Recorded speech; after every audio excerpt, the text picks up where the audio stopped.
네, 바로 투데이 이 키워드 첫 번째 키워드부터 볼까요? 좋습니다. 네, 어떤 게 올라와 있을까요?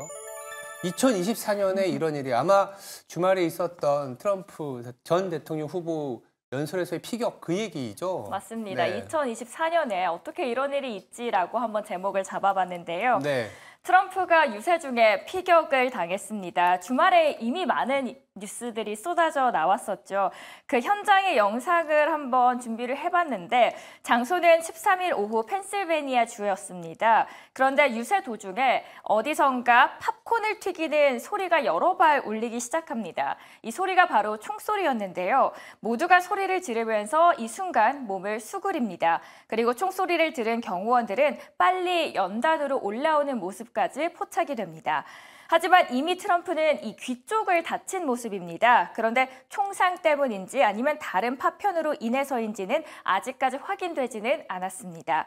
이 와중에 트럼프 전 대통령은 차에 타기 직전까지도 손을 흔들면서 시민들을 안심시키는 모습들이 나타났습니다.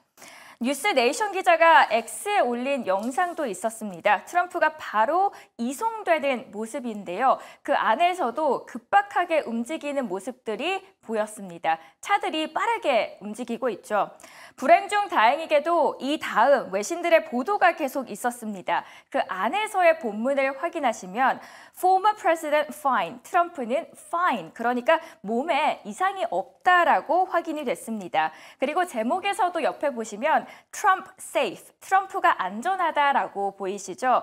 그리고 현장에 총을 쏜 용의자는 바로 사살되었다까지 보도가 되었습니다. 이 사건 이후 정치계든 혼란이 이어졌습니다. 그리고 여기에 대해서도 바이든도 Praying for Trump, 트럼프가 현재 괜찮다고 해서 너무 다행이다. 그를 위해서 기도한다라고 말합니다. 제가 보기에는 이 현재 분위기를 봐서는 누구를 위해서 기도를 해야 될 때가 아닌 듯해 보입니다만요. 버락 오바마도 한마디를 합니다. 우리의 민주주의의 정치적인 폭력은 있을 수 없다. 그리고 트럼프 전 대통령이 크게 다치지 않았다는 것에 안도한다라는 글을 SNS에 올립니다.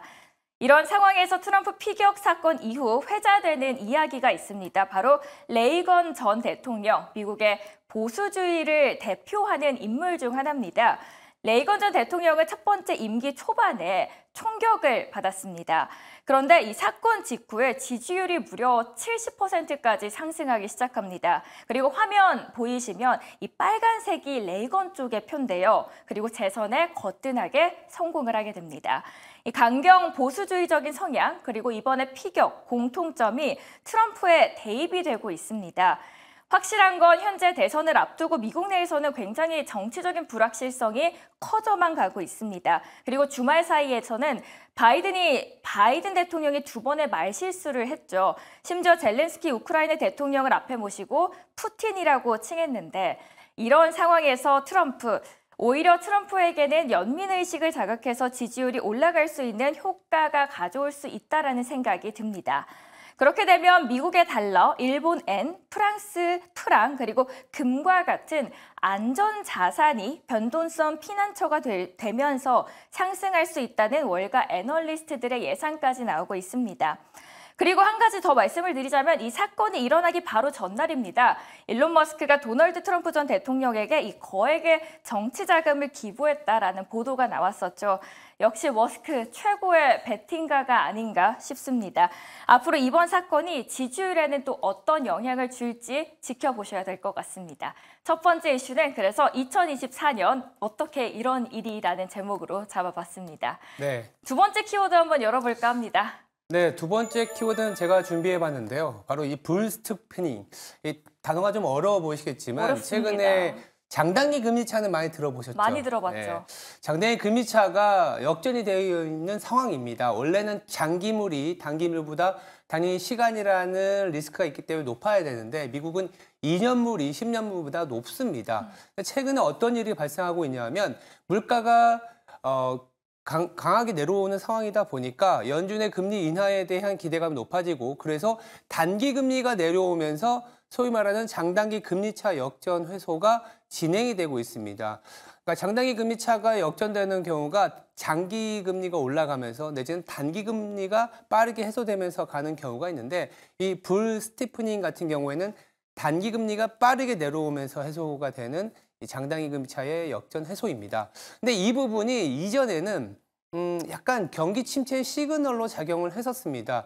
자, 금리를 빠르게 내릴 수밖에 없는 상황이기 때문에 이 금리 불 스티프닝은 오히려 경기 침체에 대한 전조현상으로 봤었는데 최근에는 그리고 90년대 중반과 같이 금리를 빠르게 내리는 게 아니라 일정 부분 해소시켜주는, 즉 장단기 금리차를 해소시켜주고 더불어서 너무 과도한 긴축 그리고 물가가 내려오고 있고 성장률이 조금은 둔화되기 때문에 실질 금리를 안정화시켜주는 수준에서의 금리 인하 더불어서 불 스티프닝은 금융주에도 좋고 경제를 좀 북돋워주는, 즉 부스트업에 대한 그런 기대가 있는 쪽으로 해석을 하고는 있습니다. 그래서 최근에 보시면 미국의 금융주들도 그렇게 나쁘진 않은 상황이고 중소형주로 조금 매기가 확산되는 모습을 나타나는 게 채권 시장에서는 이렇게 단기 금리가 내려가면서 장단기 금리 차가 해소되는 부분을 조금은 긍정적으로 해석하고 있는 분위기가 감지되고 있기 때문에 두 번째 키워드로 정리해 봤습니다. 네, 성장 유도에 대한 인식을 가져올 수 있는 불 스티프닝이 두 번째 키워드였고요. 네. 자, 그렇다면 이런 시나리오를 바탕으로 오늘 시장은 어떻게 대응하면 좋을지 한번 알아가 보도록 하겠습니다. 세 번째 키워드입니다. 네, 바로 순환매입니다. 지금 미국도 그렇지만 국내도 순환매에 대한 기대가 많이 높습니다. 워낙 초대형주 내지는 주도주와 소외주 간의 격차가 너무 강하게 발생하다 보니까 이 부분이 더 지속이 되기가 어렵다라는 인식이 강했었거든요. 쏠림 현상이라는 얘기도 나오지 않았습니까? 근데 미국에서부터도 그리고 월가에서도 순환매에 대한 기대감이 높고 지난주 후반부터 나타난 중소형주의 강세에 대해서 시장에서 바라보는 시각은 이렇게 말씀드린 것처럼 불 스티프닝이 발생하고 즉 단기금리 비용에 대한 안정감을 가져가주는 상태에서 곧 있을 실적 시즌에서 그리고 실적 시즌이 월 말에 빅테크 실적 발표 이전에 7월 중순 같은 경우에는 이런 쏠림 현상의 완화 그리고 그동안 소외되었었던 업종들이 좀 올라오지 않겠냐. 보시는 차트에서도 빨간색이 이제 빅테크 대형주였는데 대형주가 조금은 둔화된 상황에서 파란색으로 보이는 좀 상자가 작지 않습니까? 상대적으로 중소형주들의 강한 매기가 유입이 되고 있다라고 보시면 될 것 같고요. 월가에서도 이렇게 경험상으로 시가총액이 강한 상승을 보이던 상황에서 좀 기술적으로 좀 반대 포지션이 발생했을 때 월간으로 대형주는 한 4% 정도 하락을 하지만 S&P 500 전체적으로는 또 4% 플러스다. 그만큼 중소형주의 어떤 상승이 나타날 수 있다라고 좀 전망을 하고 있는 상황이고요. 실적 자체도 S&P 500 M7을 제외한 493개 기업의 이익이 2022년 이후 처음으로 성장하는 해가 분기가 이번 분기라고 보고 있는 상황입니다. 그러면 안 그래도 또 트럼프 전 대통령의 피격이 있었는데 이로 인해서 트럼프 당선 확률이 높아지게 되면 금융 규제 완화라든지 기업 규제 완화가 되면서 중소형주가 강세를 보일 수 있다라는 의견도 있습니다.